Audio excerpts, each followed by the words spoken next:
আজি আমাৰ first round লগলুং FC আৰু পাগৰ চৰাইবাৰী FCৰ দুইটা দলতে হৈছিলে। আজি লাষ্ট আৰু আমি অহাকালিৰ পৰা আমাৰ ছেকেণ্ড ৰাউণ্ড চলিব। কিন্তু আজিৰ যিটো খেলটো সঁচাকৈ যিসকল আমাৰ দৰ্শকসকলে নাহিলে দুৰ্ভগীয়া বুলি ক'ব লাগিব। কাৰণ যিহেতু আজিৰ যিটো খেল বিৰাট ইণ্টাৰেষ্টজনক আছিল আৰু ভাল আছিলে বুলি ক'ব লাগিব আমি।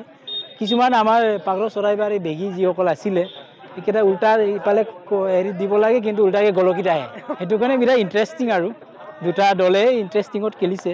যি কি নহওক আজি লগলুং FCয়ে 3টা গলত 3-1 হ'ল। পাগৰ চৰাইবাৰী FC জয় হ'ল। তাৰপৰা অহাকালিৰ পৰা আমাৰ সোণাপুৰ অলম্বাৰ অজলা FC আৰু তাদুনিয়াৰ লগত আমাৰ হেৰি হ'ব। সেইটো কাৰণে অহাকালিৰ পৰা আমাৰ ছেকেণ্ড ৰাউণ্ড চলিব।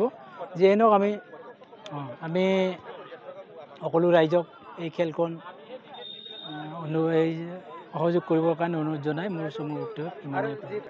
এইটো আমি প্ৰথম ষ্টাৰ্টিংটো আমি 25 তাৰিখে কৰিছিলোঁ। যি কি নহওক তাৰ পৰা আমি আৰম্ভণিৰ পৰা যিসকল ৰাইজে আমাৰ লগত সহযোগ কৰিছে তেনেকুৱা ধৰণৰ আকৃষ্ট যুৱকসকলৰ যিটো উঠি অহা যুৱকসকলৰ খেলৰ লগত আকৃষ্ট হৈ কিছুমান কাম বাদ দিবৰ কাৰণে আমি যিসকল যুৱকসকলক ওলাই আনিব বিচাৰিছোঁ এইসকলৰ ৰাইজে সহযোগ কৰিছে আৰু চাই আছে। এইটো কাৰণে আমি অহা 15 আগষ্টতে আমাৰ ফাইনেল খেলখন খেলাম বুলি আমি যোজা চলাই আছোঁ।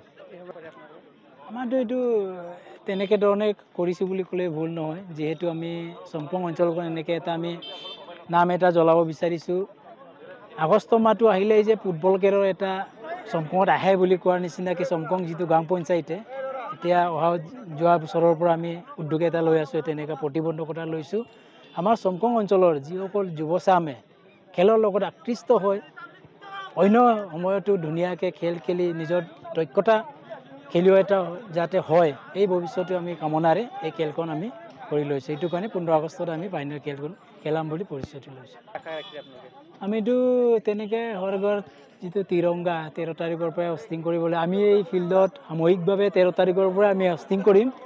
আৰু যিটো 15 তাৰিখে আমি সকলো ৰাইজকে আহ্বান জনাওঁ আৰু 15 তাৰিখৰ দিনা সকলোৱে স্বাধীনতা দিৱস বুলি সকলোৱে আহিব। সেইটো কাৰণে চবেই 15 তাৰিখতে ফাইনেলটো হওক বুলি আমাৰ ৰাইজৰ তৰফৰ পৰা আমাক অনুৰোধ জনাই আমি পৰিৱেশটো বহুত ভাল হ'ব আৰু বহুত এইখিনি যিমান ফিল্ডত মানুহ আছে এই কেইদিনতকৈ বহুত গেদাৰিং হ'ব।